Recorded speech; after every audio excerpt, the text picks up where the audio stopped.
안녕하십니까. 뉴스의 이면을 파헤쳐드리는 Y타임스 정세분석의 추복일입니다. 중국이 또다시 한국을 향해서 보복 조치를 강행했습니다. 이번에는 이 한국이 중국인 여행객의 단기 비자 발급을 제한하고 중국발 입국자들의 유전자 증폭 검사, 그러니까 PCR 검사를 의무화한 데 대한 보복 조치입니다. 주한 중국 대사관은 10일 SNS 위챗 공식 계정을 통해서 오늘부터 주한 중국 대사관 및 총영사관은 방문, 상업무역, 관광, 의료 및 일반 개인 사정을 포함한 한국 국민의 중국 방문 단기 비자 발급을 중단한다 그랬습니다. 그러면서 상기사항은 이 한국의 중국에 대한 차별적인 입국 제한 조치 취소 상황에 따라서 조정할 예정이라 이렇게 밝혔습니다. 전격적으로 이루어진 이 비자 발급 중단 조치에 대해서 대사관 관계자는 상호주의 원칙에 따른 무기한 조치라고 주장하고 있습니다. 자, 그런데 여러분, 사실 이 중국의 이런 보복 조치는 말과 행동이 다른 중국을 있는 그대로 보여줍니다. 중국은 지난 2020년 3월 주변국에서 코로나 확산이 본격화되니까 모든 외국인의 입국을 전면 금지를 하면서 당시 중국에 대해 입국 금지 조치를 취하지 않았던 한국도 포함시켰습니다. 당시 문재인 정부는 문 열고 방역 정책을 유지하면서 중국인의 입국을 통제하지 않았지만 중국은 한국인의 입국 금지 조치를 취했던 겁니다. 그런데 이런 중국 정부 행동은 지극히 내로남불입니다. 코로나 초기에 각국이 중국인 입국을 금지할 때 중국 정부는 뭐라 그랬냐면 비과학적이며 비이성적이라고 비난해놓고도 불과 2달 만에 세계에서 가장 강력한 방역 조치를 취할 때는 방역 주권을 내세웠습니다. 그러면서 필요한 조치라고 강변을 했습니다. 심지어 한국 정부가 항의를 하니까 중국은 방역이 외교보다 우선이라 그러면서 두 사안은 분리 대응해야 된다라고 강조를 했습니다. 자, 그랬던 중국이 지금 하는 행동을 보면 180도 표변했음을 알 수 있죠. 이미 알려진 바와 같이 지금 중국의 코로나 상황은 심각합니다. AF통신은 9일 중국의 칸취한청 허난성 유생건강위원회 국장의 발언을 인용해서 중국에서 세 번째로 인구가 많은 허난에서 주민 거의, 그러니까 90%가 코로나19에 감염됐다고 보도를 했습니다. 칸취한청 국장은 이날 기자회견에서 6일 기준 허난성의 코로나19 감염률은 89.0%라고 밝혔습니다. 허난성 인구가 9,940만 명이니까 이 칸 국장의 발언은 이 허난성 감염자 수가 8,850만 명에 달한다는 것을 시사하는 겁니다. 어디 허난성 뿐이겠습니까? 미국의 워싱턴 포스트는 미국 시간으로 10일 중국 베이징과 상하이, 청도 이런 때의 장례식장 위성 사진을 제시를 하면서 중국 당국이 코로나를 여전히 통제하고 있다는 주장을 믿기는 어렵다 이렇게 보도를 했습니다. 감염병 전문가들의 추정으로는 중국 내 실제 사망자 수는 매일 5천 명을 뛰어넘으며 올해 중국에서 100만 명 이상의 코로나19 사망자가 발생할 것으로 예측하고 있다고 전했습니다. 일본의 니케이 아시아도 10일 중국 당국이 코로나와 관련해서 발표하는 내용들은 전혀 믿을 수가 없다 그랬습니다. 그러면서 현재 예측으로는 이 코로나로 인한 사망자 숫자가 1959년에서 61년까지 있었던 대약진 운동과 기근으로 인한 참사 이후에 가장 치명적인 사건이 될 것이다. 이렇게 내다봤습니다. 자, 이렇게 심각한 상황을 만났으면 중국 당국은 당연히 그 실상을 낱낱이 전 세계에 알리면서 하루빨리 코로나 퇴치를 위해서 협력하자고 손을 내벌리는 게 당연한 거 아니겠습니까? 그러나 중국은 지금 적반하장입니다.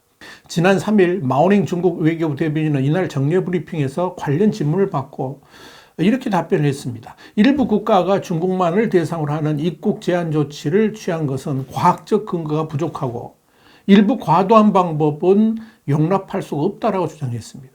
중국이 그동안 제로 코로나 정책을 펼치면서 해왔던 일을 상기한다 그러면 도저히 할 수 없는 말임에도 불구하고 뻔뻔하게 강변하고 있는 겁니다.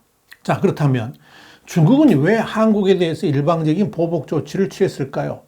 중국 국무원 고문인 스이농 인민대 교수가 이런 말을 했습니다. 중국인에 대한 입국 검역을 강화한 국가 중에서 한국이 가장 먼저 상응 조치에 타깃이 된 것은 지난달 한국 국회의원들의 대만 방문 때문일 수 있다라고 말했다. 이렇게 홍콩의 사우스차이나 모닝포스트가 11일 보도를 했습니다. 스이농 교수는 이어서 한국인은 이웃이다. 한국 경제는 중국에 크게 의존하고 있다. 그러면서 그렇기 때문에 한국인을 공략하는 게 쉬워 보인다라고 설명했습니다.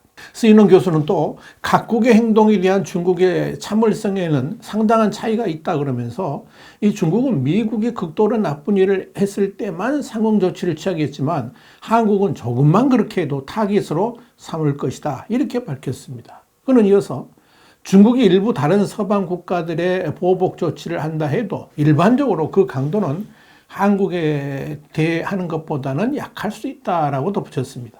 그러니까 스이논 교수가 한국에 대해서 굉장히 잘 알고 있는 학자입니다. 그런 스이논 교수가 그렇게 진단했다 그러면 그건 정확하게 판단한 겁니다.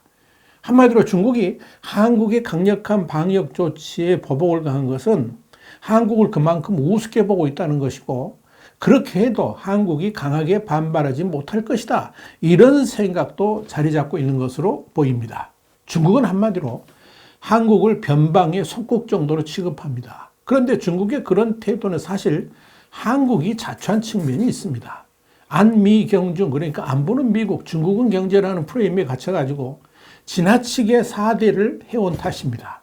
물론 지난 70년대나 80년대만 하더라도 중국에 수출하는 제품들이 1차원적인 것들이어서 중국의 처분이 중요했을 겁니다. 그래서 중국의 갑질에도 고개를 숙였고 또 말 한마디 잘못했다가 마늘 파동을 겪은 적도 있었죠. 자, 문제는 이 중국이 우리의 눈치를 봐야 될 정도로 무역 구조가 바뀌었음에도 불구하고 여전히 중국 눈치를 보고 중국을 향해 사대하는 풍조가 남아있다는 점입니다.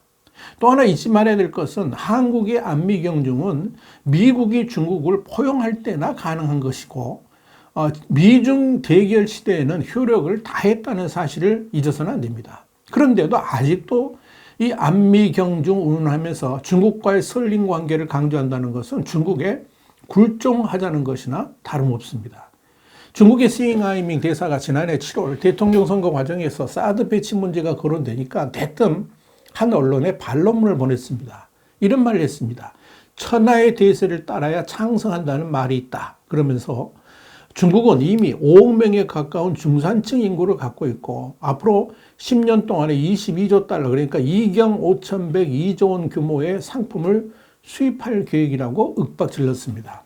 앞으로 돈을 많이 쓸 중국의 등을 돌리게 되면 사드 배치 때처럼 엄청난 경제적 피해가 따를 것이다. 이런 노골적인 협박을 한 겁니다. 자, 중국의 이런 사고는 아직도 그들의 뇌리 속에 조공제라는 의식이 뿌리 깊이 박혀 있다는 것을 보여줍니다. 중국은 2000년 이상 중국 중심의 조공제를 이상적 국제 질서로 삼았습니다. 전한식이 오봉론으로 이론화되기 시작한 이 조공제 개념을 지금도 버리지 못하고 있는 겁니다. 그래서 경제적 혜택과 이 경제적 보복을 외교 수단으로 삼고 있는 겁니다. 사실 그런 중국의 속내는 지난 2014년 중국의 시진핑 주석이 미국에 요구했던 신형 대국 관계의 수립과도 깊은 연관이 있습니다. 여기서 신형 대국 관계라는 게 뭐냐면 중국은 미국의 패권에 도전하지 않을 테니까 대신 미국도 중국이 충분히 컸음을 인정하고 중국의 핵심 이익을 존중해달라 하는 그런 겁니다. 중국이 말한 그 핵심이라는 게 뭐냐면 바로 이 태평양 서쪽 절반에 대해서는 중국의 지배를 인정해달라 이런 거죠. 여기에는 한국도 포함됩니다. 중국은 아직도 이 신형 대국 관계의 몽상에서 벗어나지 못하고 있는 겁니다. 그래서 중국은 한국만이 아니라 동남아시아 여러 나라에 대해서도 조공제의 복원을 시도하고 있는 겁니다. 이런 배경에서 사드 보복이라든지 왕이 외교부장의 무리한 행동, 시잉하이밍 대사의 오만한 태도가 나온 겁니다. 분명한 것은 중국을 대하는 한국의 자세가 달라지지 않고서는 중국이 꿈꾸는 조공제의 그늘에서 벗어날 수 없다는 점입니다. 여러분, 지금 중국 외교의 최고 관심사는 미국이 주도하는 인도태평양 전략이 과연 어느 단계, 어느 수준까지 펼쳐질 것인가에 집중되고 있습니다. 지난 정부 때까지 미국과 중국 사이에서 중립을 지키면서 사실상 친중 행보를 보였던 한국이 급격하게 미국 중심의 정책을 펼쳐가는 것에 대해서 매우 민감하게 바라보고 있습니다. 그래서 더 이상 한국 정부가 미국 일변도로 휩쓸려가지 못하도록 집중 견제를 하고 있는 겁니다. 그런 중국의 협잡에 더 이상 넘어가서는 안 된다 하는 겁니다. 앞으로의 우리 외교의 기조는 호혜평등이 돼야 됩니다. 중국이 우리를 존중하면 우리도 그들을 존중하면 되고, 오만하게 굴면 단호하게 대응하는 것만이 이 한중 관계를 정상화하는 길입니다. 이런 측면에서 중국을 대하는 외교의 자세가 더 당당해져야 되고 절대 주눅들지 말아야 됩니다. 우리가 그렇게 강해지면 중국도 한국을 함부로 대하지 못하게 될 겁니다. 와이타임 정세분석이었습니다. 감사합니다.